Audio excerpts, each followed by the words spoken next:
মানুষের তৈরি এই জীবন ব্যবস্থা প্র্যাকটিস করার কারণে মানুষের নৈতিক চরিত্র হারিয়ে গেছে। মানুষের কাতারে নাই আর। পাশ্চাত্য সভ্যতার বস্তুবাদী দর্শন দ্বারা প্রভাবিত হয়ে মানুষ আজকে এই পাশবিক পর্যায়ে নেমে গিয়েছে। আমাদের জাতির একটা কঠিন সংকটকাল এখন চলছে। আপনি যদি মানব জাতির হিসাব করেন তাহলে সমগ্র মানব জাতি এক অর্থে আমরা কিন্তু এক জাতি। সেই মানব জাতির অবস্থা যদি আপনি বিবেচনায় আনেন, প্রায় 35টি রাষ্ট্রে এখন যুদ্ধ হচ্ছে, সীমান্তে সীমান্তে সংঘাত হচ্ছে, সারা পৃথিবীতে দুর্বলের উপর সবলের অত্যাচার হচ্ছে, বঞ্চনা হচ্ছে, মানবাধিকার লঙ্ঘন হচ্ছে। আর যদি আপনি মুসলমান জাতি, আমরা যারা মুসলিম নিজেদেরকে আল্লাহর বান্দা বলে বিশ্বাস করি, নবীর উম্মত বলে বিশ্বাস করি, আমাদের মুসলমান জাতি দুনিয়াতে 200 কোটি থেকে 240 কোটি, এখানে হিসেবের বিভিন্ন পরিসংখ্যান থেকে পাওয়া 240 কোটি, প্রায় টোটাল জনগোষ্ঠীর 31% আমরা মুসলমানরা। 57টি রাষ্ট্রে আমরা বিভক্ত। তা আমাদের মুসলমান নামক রাষ্ট্রটির জাতিটার অবস্থা কি যদি সেটা আপনি দেখেন, সেখানেও কিন্তু দেখবেন অশান্তি, জুলুম, 8 কোটি মানুষ উদ্বাস্তু, প্রতিনিয়ত একটার পর একটা রাষ্ট্র শত্রু দ্বারা আক্রান্ত হচ্ছে। প্রিয় জন্মভূমি বাংলাদেশকে নিয়ে যদি আমি কথা বলি, আমি যদি 47 সালকে ভিত্তি ধরি, ব্রিটিশ চলে যাওয়ার পর প্রায় এখানে 80 বছর চলছে। এই 80 বছর 23 বছর আমরা পাকিস্তানের আন্ডারে ছিলাম। 71 স্বাধীন হওয়ার পর আমাদের 54 বছর চলল। এই 54 বছরে আমাদের এখানে রাজনৈতিক হানাহানি, দ্বন্দ্ব, সংঘাত, এখানে অফিস আদালতে ঘুষ, দুর্নীতি, নৈরাজ্যকর অবস্থা। এখন একটা সরকারের পতনের পর আজকে ইন্টারিম চলছে প্রায় 1.5 বছর। এই অবস্থায় কি অবস্থা দেখেন, এখানেও কিন্তু শান্তির কোনো সম্ভাবনা, গ্যারান্টি কেউ দেখতে পাচ্ছেন না। তো আমরা বলেছি যে পুরো রাষ্ট্রের মধ্যে, পুরো সমাজের মধ্যে সর্বত্র একটা অশান্তি, অরাজকতা, একটা অশান্তময় অবস্থা চলছে। তো এই পরিস্থিতির কারণ কি? সেই পরিস্থিতির কারণ হিসেবে আমরা যেটা বলেছি, একটা আদর্শের অভাব। আমরা মানুষ, আল্লাহ সুবহানাহু ওয়া তাআলা আমাদেরকে সৃষ্টি করেছেন, আমরা আল্লাহর খলিফা, আল্লাহর প্রতিনিধি। এই দুনিয়াতে আমাদের কর্তব্য ছিল, কাজ ছিল আল্লাহর হুকুমের আনুগত্য করা, আল্লাহর খেলাফত করা। কিন্তু সেটা আমরা না করে আমরা মানুষের তৈরি বিধান দিয়ে আমাদের সমাজ, রাষ্ট্র পরিচালিত করেছি। ফলে আজকে অশান্তির আমরা অনলে জ্বলে পুড়ে আমরা সারখার হয়ে যাচ্ছি। এই হলো আমার প্রথম কথা। তারপর দেখেন আজকের যে এই যে শিক্ষা নিয়ে আলোচনা হচ্ছে, সারা বাংলাদেশে কিন্তু কাগজে কলমে শিক্ষিত লোকের সংখ্যা কিন্তু বাড়ছে। আগে যেখানে মাত্র 15-20% শিক্ষিত ছিল, হ্যাঁ, সেখানে আজকে 70-80% লোক, কোন জেলা আছে প্রায় 90% লোক শিক্ষিত। তো শিক্ষিত লোক বাড়ছে, কাগজে কলমে বই পুস্তক পুঁথিগত বিদ্যার অর্জনকারীদের সংখ্যা বাড়ছে। কিন্তু দেখুন আজকে অফিস আদালতে ঘুষ, দুর্নীতি বন্ধ হয়েছে? হয়নি, এটা আরো বেড়ে চলেছে। আদালতে বিচারের নামে অবিচার, হয়রানি, এটা কি কমেছে না কমে নাই? এটা বেড়েছে। অপরাজনীতি, রাজনীতির নামে ধাপ্পাবাজি, অর্থ পাচার, জালিয়াতি, স্বজনপ্রীতি, এটা কি কমেছে? কমেনি, এটাও বেড়েছে। পুরো ব্যাংকের টাকা লুট করে নিয়ে যাচ্ছে। আমাদের বাংলাদেশে এই মুহূর্তে প্রায় 21 লক্ষ কোটি টাকা ঋণগ্রস্ত। কেন? উন্নয়নের টাকা আনে, সেই টাকা আপনার তারা পাচার করে দিচ্ছে নিজস্ব সম্পদ হিসেবে। তো এই যে দুর্নীতিগুলি হচ্ছে, অন্যায় হচ্ছে, এর কারণ আমরা মনে করি 2টি কারণ প্রধানত। একটা হলো জীবন ব্যবস্থার ত্রুটি। মানুষের তৈরি এই জীবন ব্যবস্থা প্র্যাকটিস করার কারণে মানুষের নৈতিক চরিত্র হারিয়ে গেছে। মানুষের কাতারে নাই আর। পাশ্চাত্য সভ্যতার বস্তুবাদী দর্শন দ্বারা প্রভাবিত হয়ে মানুষ আজকে এই পাশবিক পর্যায়ে নেমে গিয়েছে, প্রথম কথা। দ্বিতীয় কথা হলো শিক্ষা ব্যবস্থার ত্রুটি। আমরা যখন ব্রিটিশের আন্ডারে ছিলাম, ব্রিটিশরা তারা পরিকল্পিতভাবে আমাদের শিক্ষা ব্যবস্থা প্রবর্তন করেছে। আজকের যে এডুকেশন সিস্টেম চলছে আমাদের দেশে, এই সিস্টেমটা কিন্তু উপনিবেশিক যুগের। সেখান থেকে খুব বেশি কিন্তু আমরা বের হইতে পারি নাই। তারা ভারতবর্ষে পদার্পণ করেছে, তারা সামরিক শক্তি বলে আমাদেরকে দখল করেছে, তারা লুণ্ঠন করার জন্য। তারা লুণ্ঠন করেছে, শোষণ করেছে, নিপীড়ন করেছে। তারা কিন্তু আমাদেরকে তাদের উপরে চলে যাওয়ার মতো শিক্ষা দেয় নাই। তারা শিক্ষা ব্যবস্থা প্রবর্তন করেছে, শাসন ব্যবস্থা প্রবর্তন করেছে। সেখানে তারা স্পষ্টত আমাদের জাতিটাকে 2টি ভাগে ভাগ করে দিয়েছে। আমাদের মনস্তাত্ত্বিকভাবে আমরা 2টা ভাগ হয়ে গেলাম। একটা হলো আমাদের মাদ্রাসা এডুকেশন, একটা হলো সাধারণ কলেজ বিশ্ববিদ্যালয়ের জেনারেল এডুকেশন। তো সেখানে ওই যে শিক্ষা ব্যবস্থা চললো, আজকে আমাদের এ পর্যন্ত কিন্তু যে সরকারে আসেন তারা নতুন নতুন তারা ইউরোপে যান, ধরেন সুইজারল্যান্ডে যান, সুইডেনে যান, জাপানে যান, ফ্রান্সে যান, বিভিন্ন জায়গায় গিয়ে তারা ওদের কিছু একটা দেখে এসে আমাদের এখানে অ্যাডাপ্ট করার চেষ্টা করেন। গত সরকার অন্তত 3 বার সিলেবাস কারিকুলাম পরিবর্তন করেছেন। এতে করে মানুষ বিভ্রান্ত হয়েছে। আজ পর্যন্ত একটা দুঃখজনক কথা কি, যেই সরকারের ক্ষমতায় আসেন তাদের অনুকূলে তারা ইতিহাস রচনা করেন। বাংলাদেশের উৎপত্তির ইতিহাস, 71-এর ইতিহাস, 47 সালের ইতিহাস, কার কি ভূমিকা, আজ পর্যন্ত আমরা সঠিক ইতিহাসটা আমাদের স্টুডেন্টকে দিতে পারি নাই। এই যে একটা দুদুল্য মানতার মধ্যে আমরা যাচ্ছি, এই যে একটা কনফিউশনের মধ্যে, দ্বিধা, ডিলেমা, একটা দ্বিধা দ্বন্দ্বের মধ্য দিয়ে আমাদের বাচ্চারা বড় হচ্ছে।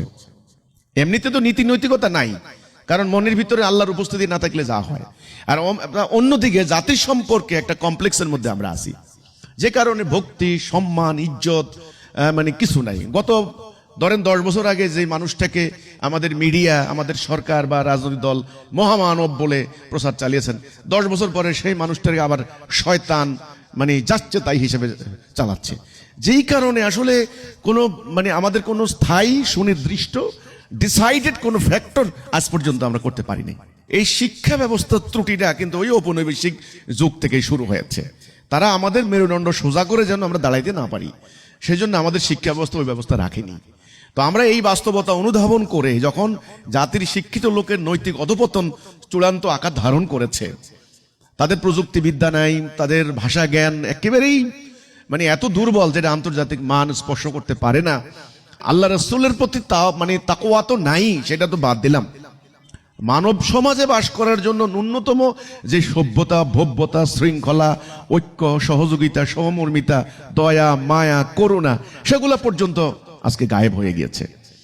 এই যে হলো, গায়েবটাও হলো, এটা কেন হলো সেটা আমরা বলেছি যে শিক্ষা ব্যবস্থার ত্রুটি। শিক্ষা ব্যবস্থা বর্তমানে ঔপনিবেশিক যুগের চলা এই শিক্ষা পদ্ধতি, শিক্ষা ব্যবস্থা, এটা থেকে আমাদেরকে বেরিয়ে আসতে হবে। আমাদের চাষিরহাট উন্নয়ন প্রকল্পের আওতায় আমরা এই যে চাষিরহাট নুরুল হক উচ্চ বিদ্যালয় স্থাপন করেছি, তার একটা লক্ষ্যই হচ্ছে জাতির সামনে এমন একটা শিক্ষা ব্যবস্থার মডেল উত্থাপন করা, এটার রূপরেখা আমরা তুলে ধরা। আমাদের প্রয়াস চালাচ্ছি, কিন্তু আমরা একটা শিক্ষা ব্যবস্থার প্রস্তাব করছি।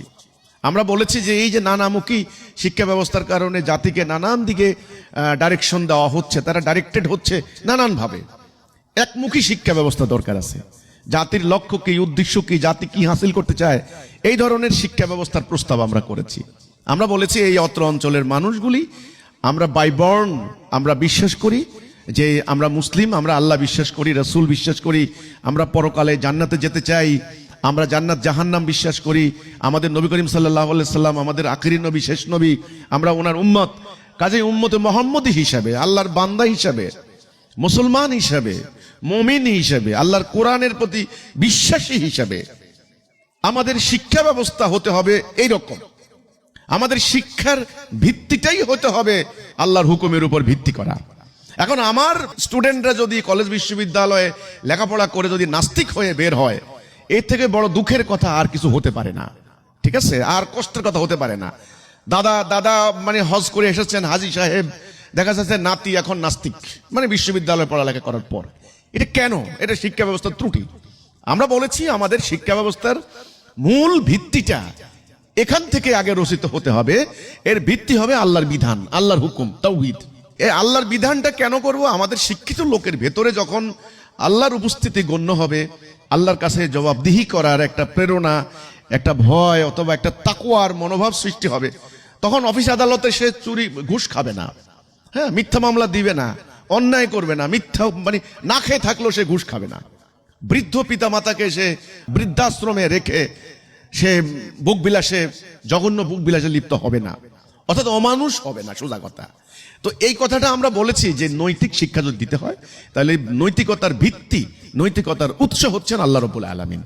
নৈতিকতার একটা মানদণ্ড লাগবে। আপনি শুধুমাত্র নৈতিকতা, মোরালিটি বললে হবে না, যে মোরাল এথিক্স, যে আমরা মোরালিটি শিক্ষা দেব। আরে ভাই, মোরালিটির এথিক্সের একটা মানে ভিত্তি লাগবে, একটা মানদণ্ড লাগবে। তা আমরা বলেছি সেই মানদণ্ডটা হচ্ছে আল্লাহর বিধান, আল্লাহর হুকুম। যেটা আমরা বলি লা ইলাহা ইল্লাল্লাহ মুহাম্মাদুর রাসূলুল্লাহ। আল্লাহর হুকুম ছাড়া আমরা কারো হুকুম মানি না। আমাদের শিক্ষা ব্যবস্থার এই প্রথম বুনিয়াদি ভিত্তিটাই হবে এইটা, আমাদের প্রথম প্রস্তাব। দ্বিতীয় প্রস্তাব হচ্ছে, দেখুন যে আমরা বলেছি যে আধুনিক এই যে প্রযুক্তির এই যুগে, জ্ঞান বিজ্ঞানের এই যুগে, টেকনোলজির এই যুগে, সায়েন্সের এই যুগে, অর্থাৎ জ্ঞান বিজ্ঞানের এই যুগে আমাদের শিক্ষা ব্যবস্থায় শিক্ষিত লোকেরা যেন কোনোভাবেই যেন বেকার না হয়। আজকে সরকারের প্রধান বোঝা হচ্ছে শিক্ষিত বেকার, এটা আপনারা জানেন কেন? কারণ আমাদের শিক্ষা ব্যবস্থার ত্রুটি এখানেই, কর্মমুখী শিক্ষা আমাদেরকে শিক্ষা দেওয়া হয়নি, জীবনমুখী শিক্ষা, জীবন ধারণ করার জন্য যে শিক্ষা, যেই শিক্ষা পাশ্চাত্য সভ্যতা বহু আগেই তারা শুরু করে দিয়েছে। জাপান, চীন তারা বহু আগেই শুরু করে দিয়েছে, এমনকি আমাদের পার্শ্ববর্তী ইন্ডিয়াও তারা বহু আগে শুরু করে দিয়েছে। কিন্তু আমাদের এখানে এই অপরাজনীতি, ধাপ্পাবাজের রাজনীতির কারণে পলিসি মেকিং এ যারা আছেন, পলিসি মেকার, তাদের এই দূরদৃষ্টির অভাবের কারণে, তাছাড়া পলিসি মেকিং করবেন কিভাবে? অপরাজনীতি তো সব শেষ হয়ে গেছে। আমরা দ্বিতীয় যে প্রস্তাব করেছি আমাদের শিক্ষা ব্যবস্থায়, যে একটা প্রযুক্তি নির্ভর শিক্ষা ব্যবস্থা, একটা টেকনোলজি নির্ভর শিক্ষা ব্যবস্থা, মাধ্যমিক লেভেল থেকেই সে কিন্তু এই প্রযুক্তি সম্পূর্ণ জ্ঞান লাভ করবে। এটা হলো আমার দ্বিতীয় প্রস্তাবনা। আপনারা জানেন যে নোয়াখালী অঞ্চলে মানুষ হাজার হাজার তরুণ তরুণী তারা বিদেশে যাচ্ছেন, মধ্যপ্রাচ্যে যাচ্ছেন, আর সেখানে তারা লেবার শ্রমিক হিসেবে যাচ্ছেন, বৈদেশিক রেমিটেন্স পাঠাচ্ছেন, আমরা ওদেরকে রেমিটেন্স যোদ্ধা বলি। দেখেন এখানে তাদের কিন্তু সংকটটা কোন জায়গায়, ক্রাইসিসটা হচ্ছে আনস্কিল্ড লেবার। আনস্কিল্ড লেবার, একজন স্কিল্ড আর আনস্কিল্ড লেবারের কি ডিফারেন্স আপনারা যা, আনস্কিল্ড পপুলেশন, আমাদের জনগণ হচ্ছে কোটি কোটি, কিন্তু জনশক্তি হচ্ছে না, ম্যান পাওয়ার হচ্ছে না, ম্যান হচ্ছে, পপুলেশন হচ্ছে মাস পপুলেশন, কিন্তু ম্যান পাওয়ার, শক্তি, এটা কিন্তু হচ্ছে না। এই জন্য ম্যানেজমেন্ট লেভেলে, প্রযুক্তি পরিচালনা লেভেলে যেখান থেকে রেমিটেন্স খুব বেশি আসে সেখানে আমরা স্থান পাই না। আমাদের শ্রমিকরা মধ্যপ্রাচ্যে অনেক কষ্ট করেন, মাত্র কয়েকশো রিয়াল তারা পান।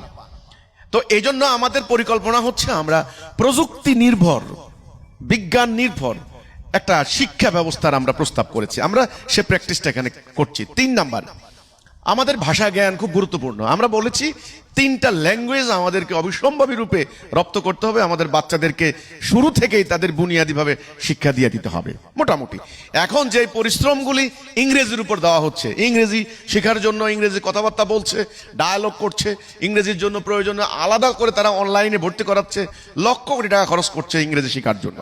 হ্যাঁ ঠিক আছে, আমি মানলাম আন্তর্জাতিকভাবে আপনার হলো এখন ব্যবসা বাণিজ্য কাজ কারবার ইংরেজি ভাষা, ইংরেজরা যেহেতু আমাদেরকে দখল করেছে, কাজে আপনি ইংরেজি ভাষা শিখেন, দরকার আছে, ওকে। আমাদের স্কুলে আমরা বলেছি যে নো, 3টা ভাষা। এক, আমাদের মাতৃভূমি বাংলা, আমাদের মাতৃভাষা বাংলা ভাষা, বেঙ্গলি ল্যাঙ্গুয়েজ মানে বাংলা ভাষা। 1952 সালে আমরা ভাষার জন্য জীবন দিয়েছি। কাজেই বাংলায় আমাদের এখন আশ্চর্য হয়ে যাবেন আপনি, ভালো করে বাংলা শেখানোর মতো বাংলা টিচার পাওয়া যাচ্ছে না। এটা কেমন কথা? তার মানে বাংলার প্রতি অনাগ্রহ কেন? স্টুডেন্টরা মনে করে বাংলা ভালো করে শিখলে বোধহয় আমার চাকরি হবে না। এই যে একটা মেন্টালিটি, যে কারণে ভালো করে 2 লাইন বাংলা লিখতে পারে না, সুন্দর করে কোথাও দাঁড়িয়ে বলতে বললে বাংলা একটা বক্তব্য দিতে পারে না। নিজের মাতৃভূমি সম্পর্কে, নিজের মাতৃভাষা সম্পর্কে, নিজের মাদারল্যান্ড, হোমল্যান্ড সম্পর্কে, হ্যাঁ, এই যে মাদার টাং যাকে বলা হয়, এটা নিয়ে যদি আপনার কমপ্লেক্স থাকে, তাহলে আপনি দুনিয়ার বুকে দাঁড়াবেন কি করে? এই কমপ্লেক্সিটি কিন্তু আমাদেরকে দূর করতে হবে, এই সংকীর্ণতা দূর করতে হবে, কনফাইননেস আমাদেরকে দূর করতে হবে, যে আমাদের নিজের ভাষা বাংলা ভাষা, এটা দক্ষতা অর্জন করতে হবে। আমাদের শিক্ষা ব্যবস্থা আমরা এটা প্রস্তাব করেছি।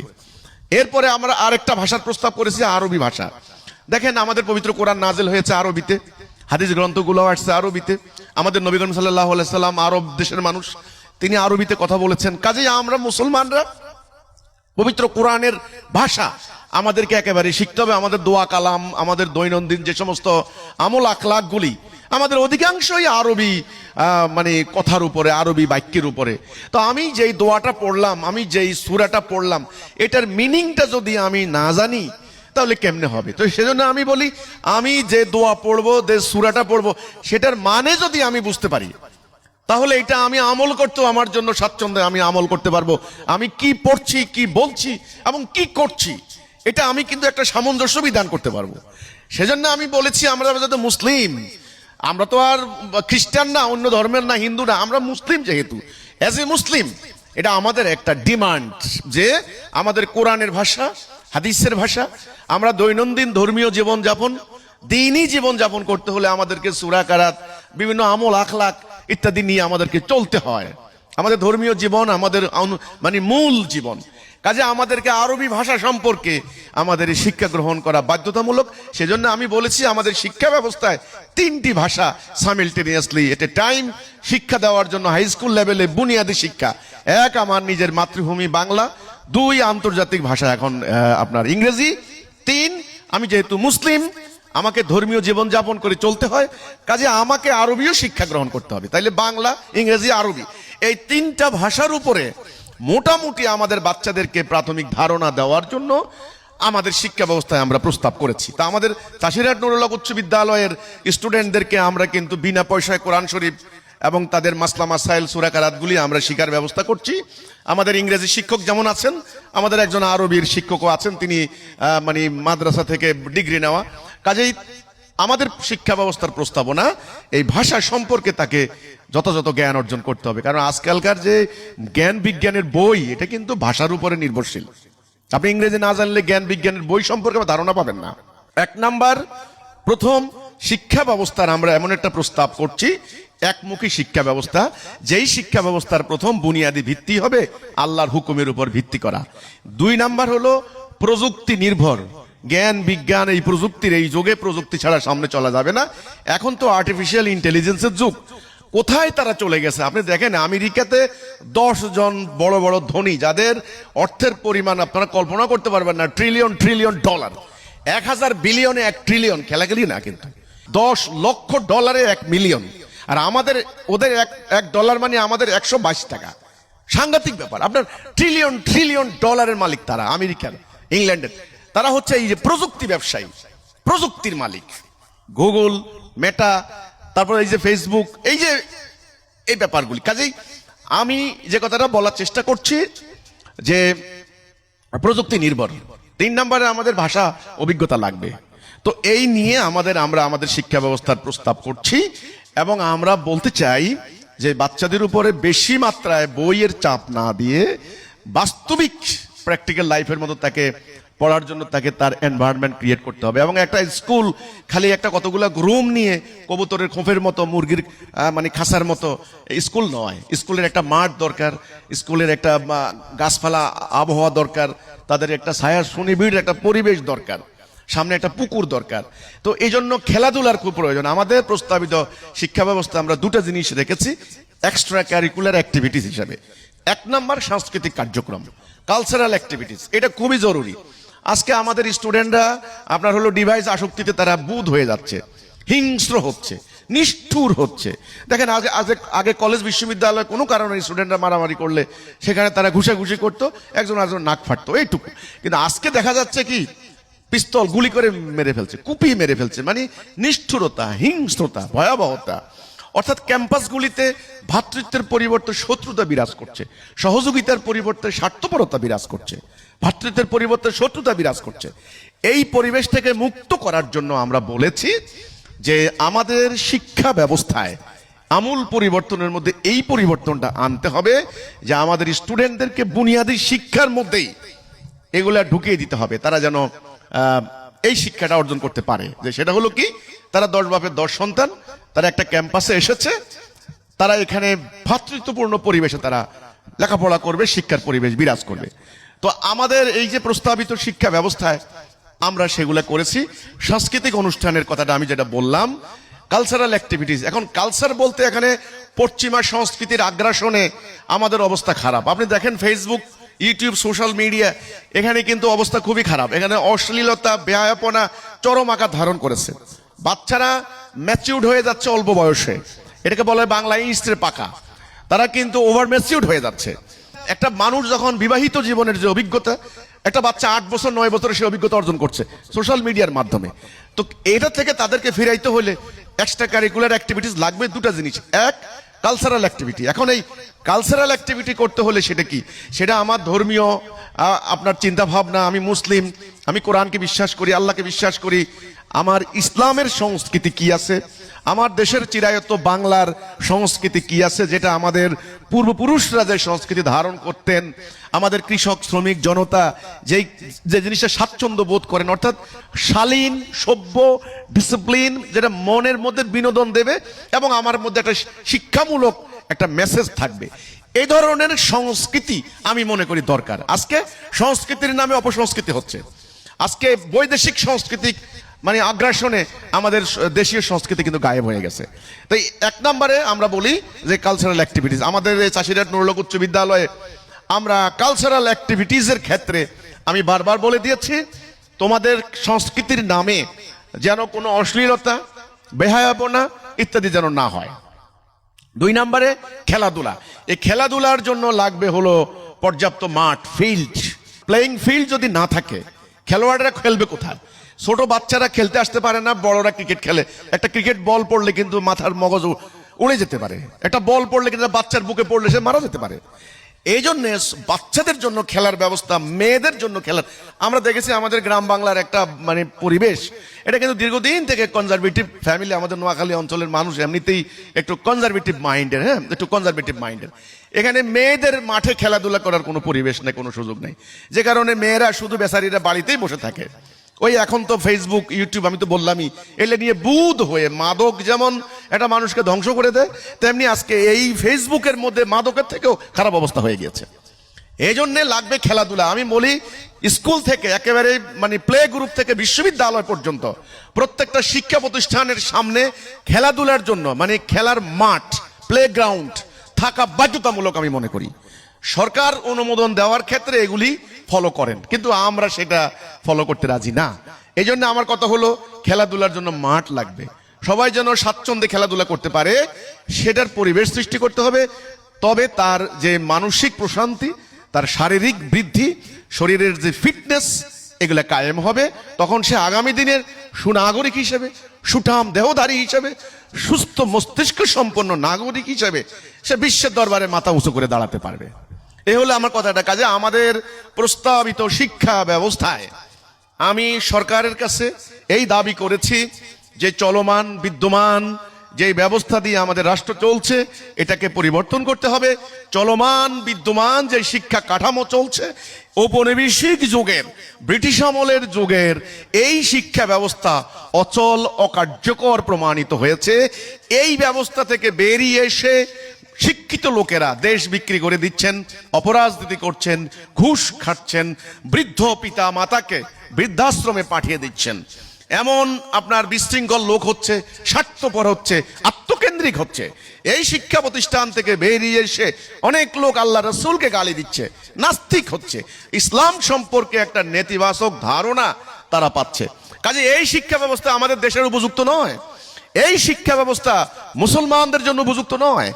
ব্রিটিশরা তাদের স্বার্থে পরিকল্পিতভাবে সিলেবাস কারিকুলাম তৈরি করে এই শিক্ষা ব্যবস্থা কায়েম করেছে। এখন সময় হয়েছে, আন্দোলন তো কম হয় নাই, আমাদের স্টুডেন্টরা বৈষম্য বিরোধী আন্দোলন করেছে, 71-এ দেশ স্বাধীনতা, আমরা তো আন্দোলন কম করি নাই, অনেক আন্দোলন হচ্ছে।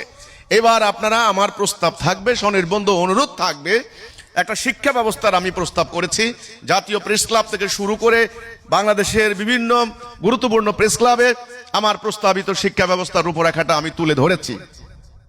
সেজন্য আমি স্বনির্বন্ধ অনুরোধ করব, আমি সরকারকে, দেশের যারা মিডিয়া আছেন, সুশীল সমাজ আছেন, বিশ্ববিদ্যালয় শিক্ষক, আইনজীবী, সাংবাদিক, সাহিত্যিক, সকলের দৃষ্টি আকর্ষণ করে আমি বলতে চাই, আমাদের নোয়াখালীতে সোনাইমুড়ি উপজেলার চাষিরহাট ইউনিয়নে, আমাদের এই চাষিরহাট ইউনিয়ন সংলগ্ন ইউনিয়নের সন্নিকটে এই নুরুল হক উচ্চ বিদ্যালয়ে আমরা পাইলট প্রজেক্ট হিসাবে, পরীক্ষামূলক হিসাবে আমরা এই শিক্ষা কাঠামো, শিক্ষা ব্যবস্থা আমরা প্রবর্তন করেছি।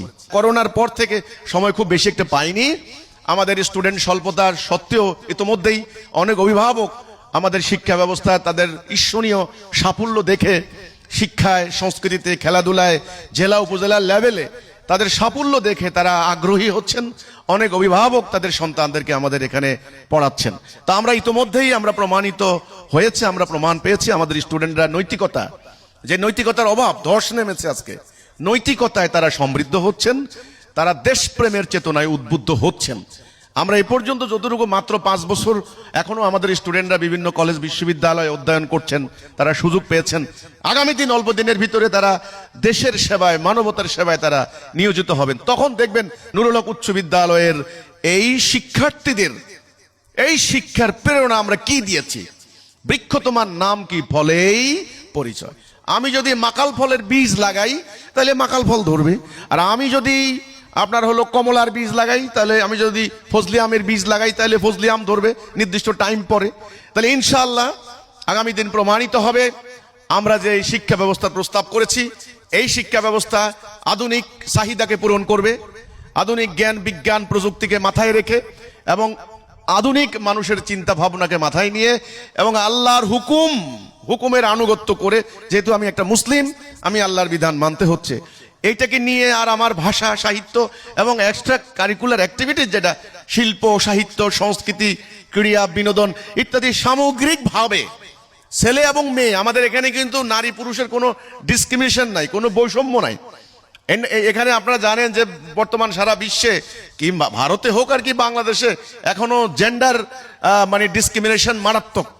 মেয়েকে এক ধরনের দেখা হয়, ছেলেকে আরেক ধরনের দেখা হয়। আমাদের এখানে কিন্তু ছেলে মেয়ের এই যে বৈষম্য, এটা কিন্তু নাই। আমরা সেটা মানে বলেছি, আমরা প্রমাণ করার চেষ্টা করছি যে আল্লাহর সৃষ্টি, আল্লাহর বান্দা, নারীর যেমন অধিকার যেমন অধিকার, ছেলের যেমন শিক্ষা গ্রহণের অধিকার, একটা মেয়েরও শিক্ষা অর্জনের অধিকার। তো কাজেই আমাদের এই প্রস্তাবিত শিক্ষা ব্যবস্থা, সবাইকে আমি অভিনন্দন জানাবো। আমাদের চাষিরহাটের যারা অভিভাবক আছেন, যারা মুরব্বীরা আছেন, আমাদের এলাকাবাসী আছেন, আপনারা আমাদের শিক্ষা ব্যবস্থাকে একটু দেখুন, পর্যবেক্ষণ করুন। আপনারা দেখবেন জাতির কল্যাণে, দেশের কল্যাণে, আমাদের ধর্মের সেবায়, ইসলামের সেবায় আমরা এখানে কি অবদান রেখে চলেছি। আমাদের শিক্ষক মন্ডলী অত্যন্ত উচ্চ শিক্ষিত, ভদ্র, অমায়িক, তারা নিজেদেরকে ডেডিকেট করেছেন। আমাদের এখানে একটা কথা বলি, আমাদের এখানে কোনো ধরনের অর্থের বিনিময়, মানে এখন তো বাণিজ্য হয়ে গেছে শিক্ষা, যার টাকা নাই সে ভালো শিক্ষা অর্জন করতে পারে না। আমাদের এখানে এই সূত্র চলে না। আমরা বলেছি যার টাকা নাই, সত্যিকার অর্থে যার টাকা নাই, এখানে অভিনয় করে লাভ নাই, যার টাকা নাই, গরিব মানুষ, তারও শিক্ষা অর্জনের অধিকার রয়েছে, তারও অন্ন বস্ত্রের অধিকার রয়েছে। এটা তার মানবাধিকার, এটা তার মানবাধিকার, বেঁচে থাকার অধিকার। কাজে আমাদের এখানে যারা গরিব স্টুডেন্ট, তাদেরকে আমরা বিশেষভাবে দেখাশোনা করছি, তার পড়ালেখার যেন কোনো অসুবিধা না হয়। আমাদের কিন্তু সক্ষমতা সীমিত, আমাদের অবকাঠামোগত উন্নয়ন এখনো সেরকম হয়নি, আমাদের এখনো ভিত্তি আমরা ওইভাবে মজবুত করতে পারিনি। কাজে আমি আজকের এই সমাপনী বক্তব্যের এই পর্বে আমি সরকারের কাছে সনির্বন্ধ অনুরোধ করতে চাই, সরকার আমাদের চাষিরহাট নুরুল হক উচ্চ বিদ্যালয়ের এই সাফল্য দেখে সরকার আমাদের দিকে নজর দেবেন। আল্লাহ সুবহানাহু ওয়া তাআলা আমরা যেন আখিরাতে আল্লাহর প্রিয় বান্দা হিসেবে আল্লাহর সামনে দাঁড়াতে পারি, আল্লাহ সে তৌফিক দান করুক। আমাদের এই সোনামণিরা, আমাদের এই সন্তানরা, আমাদের এই বংশধর, এই বাচ্চাগুলি, তারা আগামী দিন যেন সোনার মানুষ হয়, তারা আগামী দিন যেন আল্লাহর একজন প্রিয় বান্দা হয়, আল্লাহর নবীর একজন প্রিয় উম্মত হয়, তারা যেন আগামী দিন দেশপ্রেমিক হয়, তারা যেন সভ্য হয়, ভদ্র হয়, ডিসিপ্লিন হয়, সাহসী হয়, জ্ঞানে বিজ্ঞানে শক্তিতে তারা যেন দুনিয়াকে লিড দিতে পারে, তাদের মেধার যেন স্ফুরণ ঘটে। আপনারা বাচ্চাদের জন্য দোয়া করবেন, আমরাও দোয়া করি, আল্লাহ যেন তাদেরকে সুস্থ রাখেন। আমাদের জাতির জন্য, মানবতার কল্যাণে, আল্লাহর দ্বীনের জন্য কিছু করার প্রকল্প, ইচ্ছা আমাদের আছে, কিন্তু আপনাদের দোয়া, আপনাদের সহযোগিতা চাই। আমাদের সরকারের প্রতি আহ্বান করে যে আমাদের প্রস্তাবিত শিক্ষা ব্যবস্থাকে আপনারা গ্রহণ করুন, বিবেচনা করুন। আগামী দিন জাতিকে রক্ষা করতে হলে এই শিক্ষা ব্যবস্থা প্রবর্তনের কোনো বিকল্প নাই। তো সবাইকে এই আজকের এই অভিভাবক সমাবেশ থেকে আমি শেষ বক্তব্যের মধ্য দিয়ে অভিনন্দন জানাই, স্বাগত জানাই। আল্লাহ হাফেজ, সালামু আলাইকুম রহমতুল্লাহি ওয়া বারাকাতুহু।